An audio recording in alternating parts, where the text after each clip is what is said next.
uchovu. Moja mbili, vile nimemalizana safari ya kwenda nyumbani, nikaamua nikupitie na kusalimia. Hivyo ni poa, manake nilikuwa nimekimisi. Sawa, nimekuja nikwambie bye.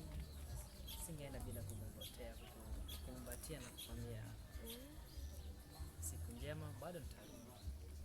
Acha niende nione uje. Naweza mwita kitu kama hivi. Unajua sana sana. Mimi nakupenda.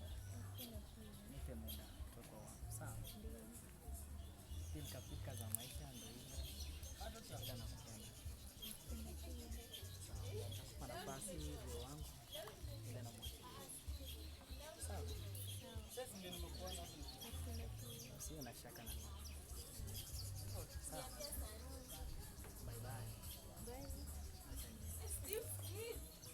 Tutaongea. Tutajua venye tutafanya upande mimi niko nyumbani. Sasa niko na ya mmoja hivi. Nakupenda. Acha nipige mwa.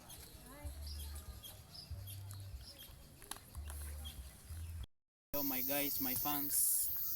Nashukuru kwa wale ambao wamesubscribe to the channel. Na hizo likes pia nimeshukuru. Wale wenye wameshare nashukuru pia. So Maisha Vijana episode 2 is coming out. Be ready. Nakuja na ni moto, hiyo imechemka vizuri kabisa.